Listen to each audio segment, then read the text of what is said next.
Coming up on show 385, Tesla's Model 3 cost is surprising for certain other automakers. Nikola to release a battery truck, and the world's quietest police chase. In hot pursuit, but no noise. I'll give you those stories and many more on today's podcast. Well, good morning, good afternoon, and good evening. In fact, wherever you are in the world, welcome to EV News Daily for Monday, starting off a brand new week, 11th of February. It's Martyn Lee here, and I've been through every EV story I can find today and picked out the ones that I think save you the time from trawling the internet for hours on end, reading different blogs. As always, thank you to our partners, my friends at myev.com. They're all about making your life easy as well and saving you time. Look, let's face it, man, we are all so busy at the moment, just getting through stuff. And so anytime that you can save some time with this podcast that tries to distill the news for you, maybe with a website like myev.com, no searching through fossil cars to find your dream motor. It's only EVs on that site, and it's a whole new way of buying and selling EVs. Oh, welcome to our newest Patreon gang member, by the way. You're in the gang, executive producer Michael Pastron. Thank you very much, Michael. A brand new exec producer, your name added to the list of heroes who helped make this show happen.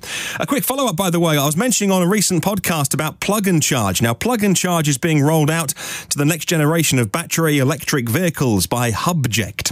And that includes the new generation of vehicles like the EQC, e-tron and Taycan. And thank you very much to Thomas for filling me in the gaps in my knowledge. We're reporting on this brand new technology that is the gold standard in what we all want from charging. Surely it's just to be able to plug your EV in, then at the end of the month all the billing is sorted out, rather than cards and apps and scanning QR codes. And this project by Hubject is going to really kick in by the end of 2019, by the way. I was just checking out the website CharIN.org or CharIN.org. The two CharIN members, Hubject and Electrify America, recently announced that their cooperation is in the establishment of plug and charge in the USA. Electrify America is going to put plug and charge into its charging stations, and for supporting the broader market rollout, the CharIN Implementation Guide to Plug and Charge is based on an ISO. So ISO 15118, if you're interested in looking that one up. It's all about implementing this new standard of charging for EVs. Vehicles can automatically authenticate and authorize when you plug them in. Cards, credit cards, tapping your bank card, mobile apps will be a thing of the past. Find out more details in the show notes. I'll put a link in there. Hey, let's talk about Tesla next, and who has the resources to hand over so many cars in Zeebrugge, the port that all these Teslas are turning up in Europe to. And by the way, today, by the time you listen to this podcast, Glovis Cosmos, the second boat, will be unloading Model 3s and a few S and X, we think, as well, mostly Model 3s for the European market. Well, they're called ICO, International Car Operators. And they, from a post on Reddit that I saw, ICO in Zeebrugge in Belgium actually had to install a bunch of infrastructure as part of the Tesla deal. Isn't this fascinating? 300 car chargers have been installed in the port. And so in a massive car park in Zeebrugge, there's now 300 car chargers. I gather that they are 22 kilowatt chargers with split, so 11, they've got two plugs on, so 11 on each one if both cars are charging. And, well, of course, the Model 3 can't charge at that speed anyway. But when the cars come off the boat, because of rules on shipping lithium-ion batteries, they can't get shipped fully charged, for instance. So when the Teslas come off the boat, they go into this parking lot in Zeebrugge, and they all get charged. Now, from a local newspaper article I found, ICO invested around 2.5 million euros, that's $3 million in the terminal, for the Tesla contract to put in 300 charging stations. And in the long term, 1,500 are planned. Thus is the scale of which they're expecting. The cars then leave the port 80% charged, ready to be handed over to buyers. ICO is transferring 2.1 of the 2.8 million cars in Zeebrugge every year. They're a big operation, but they say we need expansion, says their boss, Mark Adriansens. The market's still growing for imports from the US and from outside Europe through that port of Zeebrugge. Now, they're also investing a ton of money on a massive wind farm there. 60 million euros is being spent on a big wind farm with a capacity of 44 megawatts and a yearly production of 110 gigawatt hours, good enough to supply pretty much a small city. The wind farm will be operational this year, and that means that all the cars that are offloaded from the electric cars that are being offloaded from the ships from around the world will then be charged up to 80% on green wind power. This is the best story ever. And staying with the Model 3, by the way, different automakers are surprised at the cost of it. Or rather, the low cost of it. The Model 3 is now entering the European market, and some automakers are getting nervous. According to one new report, Porsche and Audi reverse-engineered one of the early Model 3s and were surprised by its low cost. According to Fred at Electrek, a new report from Germany's Manager magazine, which is in German and behind a paywall, by the way, it includes a deep dive into the state of Audi, with comments from executives and inside sources claiming that Porsche and Audi are working together on the next-generation electric platform, and they actually had to change their direction and try and reduce the costs even more because they realized they couldn't match the Model 3's, the platform's cost. The report says the e-tron is the first electric Audi, not only late, but it's not reaching target values and it's too expensive. With more than 2 billion euros in development costs, approximately 600,000 cars need to be sold to break even, and that is being regarded as an illusion. Well, I don't know where these inside sources come from. I don't know how true these stories are, but you have to certainly agree that 600,000 e-trons of this model is an illusion. 600,000 on the platform? Well, that's not an illusion at all for a company as big as VW. In fact, whilst they would break a sweat doing it, it's not out of the question.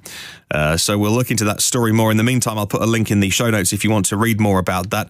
On to the big truck maker Nikola. A new Electrive report today says that Nikola Motor, those of the hydrogen truck business, are going to make electric variants for the Nikola 2 and the Nikola Tray. That's going to be offered in addition to the fuel cell versions. I think the Tray is the one for the European markets. In Europe, we have limits on how long trucks can be.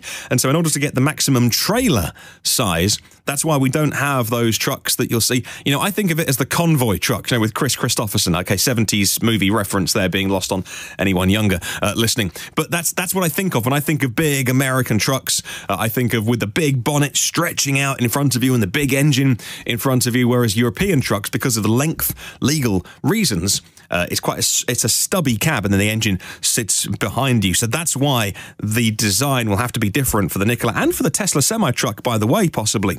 The fuel cell versions are going to be designed for long hauling, but Nikola Motors say the short haul use will be used with battery capacities at 500, 750 and 1,000 kilowatt hours.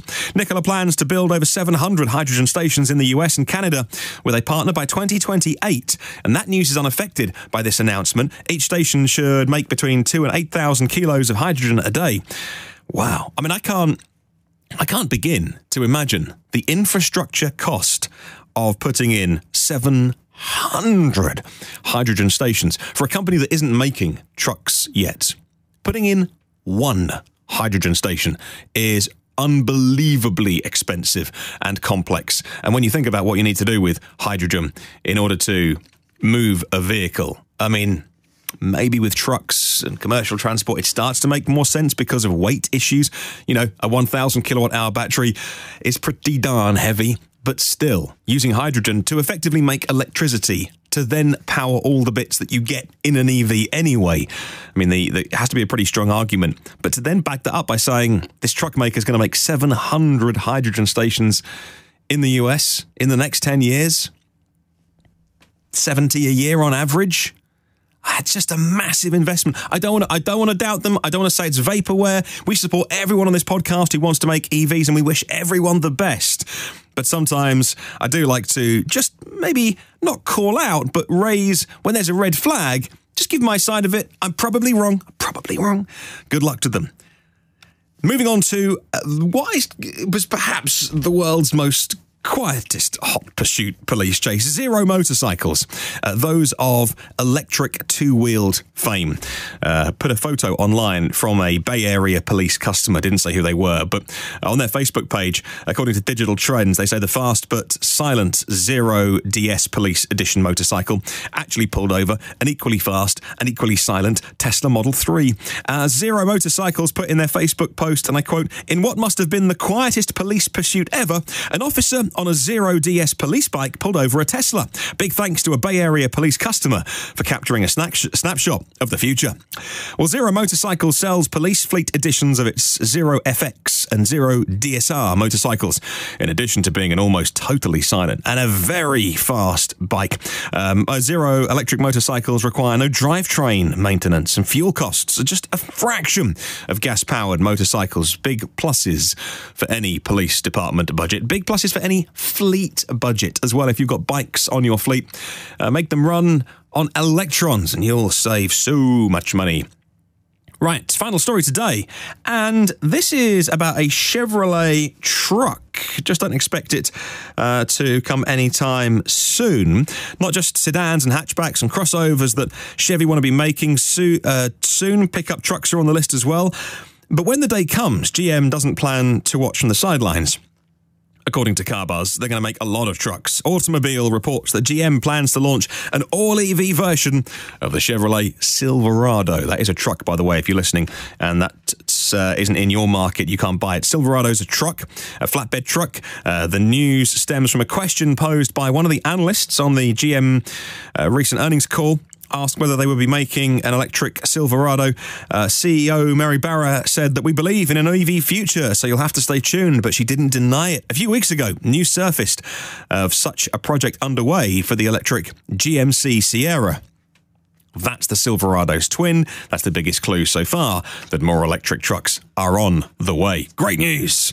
That's the news for today, but we'd love to get your comments in for Question of the Week on Sunday. And it's this, as always said by myev.com. Are you part of an EV club or an EV association? Maybe online or physically, maybe part of a Facebook group. Do you think there's more reason for EV owners to be part of a community compared to your average gas car, or not at all? Are they just the same thing? Let me know your thoughts. My email is always open, hello@evnewsdaily.com. That's hello@evnewsdaily.com. Thank you to 179 patrons of the podcast. We'll add another number to that with Michael's support. Thank you so much once again, Michael. And I can add your name to the list if you want to check out patreon.com/evnewsdaily. That's patreon.com/evnewsdaily. First thing you'll see is my ugly mug looking back at you. And then if you scroll down, you'll see the various ways that you can support the podcast. And it's always worth saying you absolutely don't have to.